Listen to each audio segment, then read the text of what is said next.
Salam hörmətli həmkarlar. Bugünkü video dərsimizdə sizlərə Əmək Məcəlləsinin 4-cü fəslində yerləşən 13-cü fəsil haqqında, yəni iş vaxtından danışacağıq. İş vaxtı istər imtahan mərhələsinə hazırlaşan namizədlər üçün, həmçinin də bütün işçilər üçün vacib olan məsələlərdən biridir.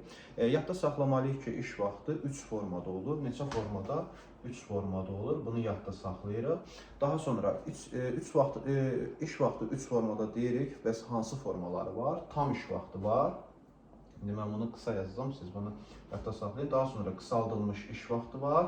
Bir də natamam iş vaxtı olmaqla 3 qrupa, yəni 3 formaya bölünür. Tam iş vaxtı biz bilirik ki, Əmək Məcəlləsinin 89-cu, 90-cı maddələrinə əsasən həftəlik olaraq 40 saatdır. Yəni həftə ərzində biz maksimum neçə saat işləyə bilərik? 40 saat. Bu müəssisənin fəaliyyətinə uyğun şəkildə 5 günə də bölünə bilər, 6 günə də bölünə bilər. 5 günlük müəssisələr üçün, mən bura indi 5 yazacağım, 5 günlük müəssisə üçün burada 6. 5 günlük müəssisələr üçün 40-ı 5-ə böləndə 8 saat günlük iş vaxtıdır. 6 günlük müəssisələrdə isə 7 saat civarında müəyyənləşir. Təbii ki, burada 1 saat da nahar fasizəmiz var bizim. Bunu yadda saxlayın. Bir də nahar fasizəsindən işçi öz mülahizəsinə uyğun şəkildə istifadə etmək hüququ var. Bunu yadda saxlayın. Nəyə əsasən? 103-cü maddənin 5-ci bəndinə əsasən. Bunu yadda saxlayırıq. Yaxşı. Demək ki, iş vaxtı həftəlik olaraq tam iş vaxtı neçə saat olmalıdır? 40 saat. Müəssisənin fəaliyyətinə uyğun olaraq da 5 günlük fəaliyyət göstərilirsə, günlük olaraq 8 saat, 6 günlük isə 7 saat civarında günlük iş vaxtımız müəyyən olunur. Bura qədər mənə gəlir ki, aydın məsələdir. Bir də bizim vacib olan məsələlərdən biri də qısaldılmış iş vaxtıdır.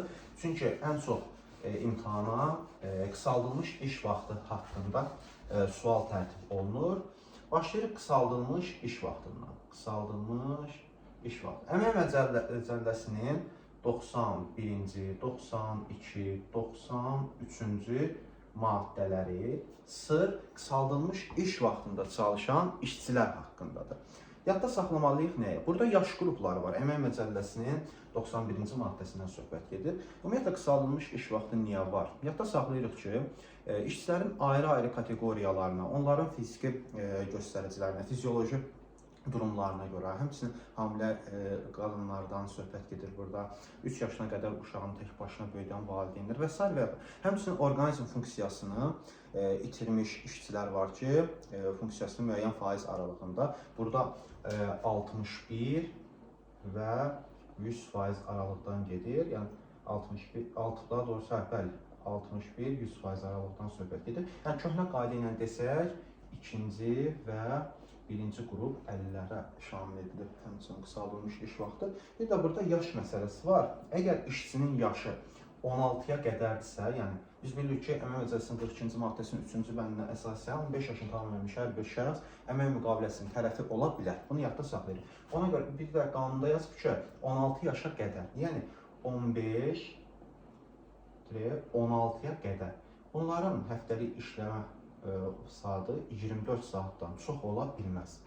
Yəni qanun orada deyir ki, 24 saatdan çox ola bilməz. Bu tərəflərin razılığı əsasında qısaldıla bilər, amma çoxaldıla bilməz. Aydındır? Bunu yadda saxlayırıq. Daha sonra, əgər işçinin yaşı 16-18-ə qədərdirsə, həmçinin orqanizm funksiyasını 61-100% qədər aralığında itiribsə, ümumilikdə 91-ci maddəni oxuyun, yəni bütün video qısa olsun deyə bütün bəndlərin orada hansı hallarda, hansı kateqoriyaları sadalamayacaq, 91-ci maddəyə diqqət edin. Yəni bu aralıqda olan işçilər, yaş və həmin o kateqoriyaya aid olan işçilər həftəlik olaraq 36 saata qədər işləyə bilərlər. Yəni 36 saatdan çox işləyənməz, az işləyə bilər. Təbii ki, necə tərəflərin razılığı əsasında. Bunu yadda saxlayırıq, aydındır.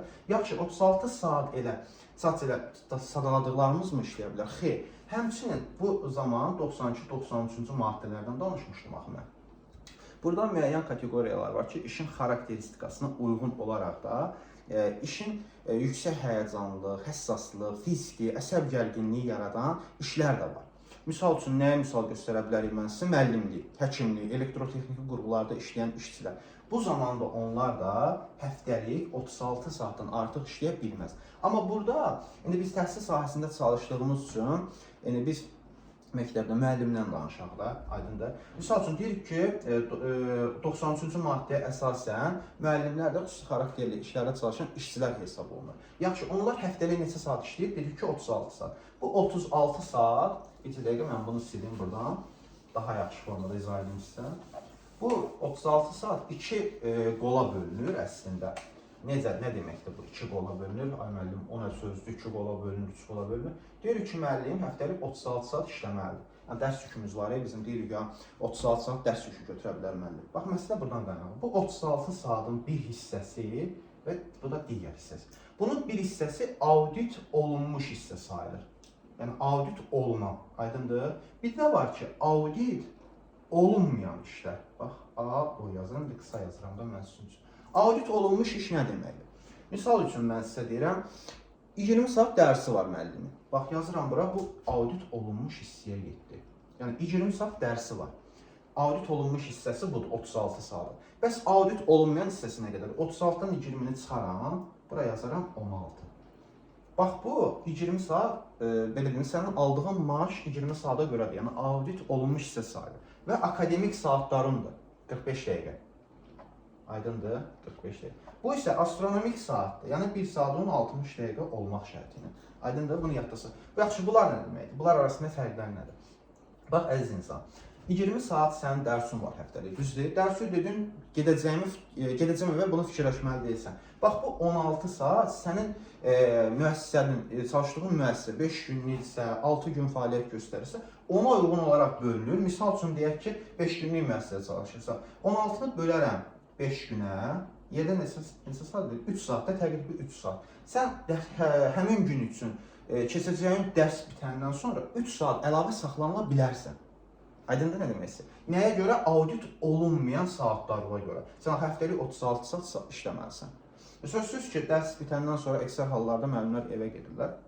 Amma bəzən elə olur ki, rəhbəri tərəfindən bəli, müəllim saxlanıla bilər. Burada heç bir problem yoxdur. Amma müddət burada gözlənilməlidir. Ola bilər sənin 20 saat dərsin yoxdur. Misal üçün deyirəm, 15 saat dərsin var. Misal üçün deyirəm, 36-dan 15-i çıxaram, nə qədər qalır? 21 saatda, düzdür? 5-ə, 21 saat. Bax, bu 21 saat var, həftəyə bölünür, yəni günlərin sayını da 7-yə yox, 5-ə iş günlərindən söhbət edir. 5-ə bölünür, təqribən 4 saatdan bir qədər artıq. Sən günlük olaraq 2 saat, 3 saat, misal üçün 4 saat dərsi bitirəndən sonra 4 saat astronomik saatdan ancaq söhbət edir, akademik saatdan gedir. 4 saatda əlavə saxlanıla bilərsən. Burada heç bir problem yoxdur. Aydındır? Yəni, hətta şikayət olunsa da belə, yəni narazılıq olsa da belə, müəllim, rəhbəri daha doğrusu, direktor bu məsələdə haqlıdır, tam olaraq haqlı olur. Çünki, yəni deyirəm, 36 saat 2 qrupa bölünür. Audit olunan saat, audit olunmayan saat. Biz audit olunmayan saatlarımıza görə çalışdığımız müəssisədə saxlanıla bilərik. Bunu yadda saxlayırıq. Aydındır. Mənə gəlir ki, burada heç bir problem olmaz. 15 saat olmaz, ola bilər, misal üçün deyirəm, 30 saat dərsin var sən. Misal üçün deyirəm, 30 akademik saat da elə bir yəni, bunu yeri nə qədər? 6. 6 da bölünür, misal üçün 5 günlük müəssisədə. Əlavə olaraq 1 saat civarında, 1 saatdan artıq vaxtdır. Dərsi keçəndən 1 saat sonra, bitəndən sonra deyir. 1 saat saxlanandan sonra evə buraxıla bilərsən. Burada heç bir problem yoxdur. Əsas odur, bunu yadda saxlayırıq. Amma bu, belə deyim də, məktəbdə müəllimə aiddir. Yaxşı, müəllimə, pedaqoji iş aparan şəxslərdən söhbət gedir. Tam ştatda və tam iş vaxtında işləyən işçilər üçün aid deyil. Misal üçün, məktəbin UBT-ri, bu ona aid deyil, psixoloq aid deyil. Daha sonra, texniki işçilərdən, belə götürüm mən sizə, laborant aid deyil, xadimə aid deyil, katibə aid deyil. Onlar həftəlik olaraq 40 saat işləməlidir. 5 günlük müəssisədirsə, günlük ən azı 8 saat normativin ödəməlidir. Bunu yadda saxlayırıq, yaxşı.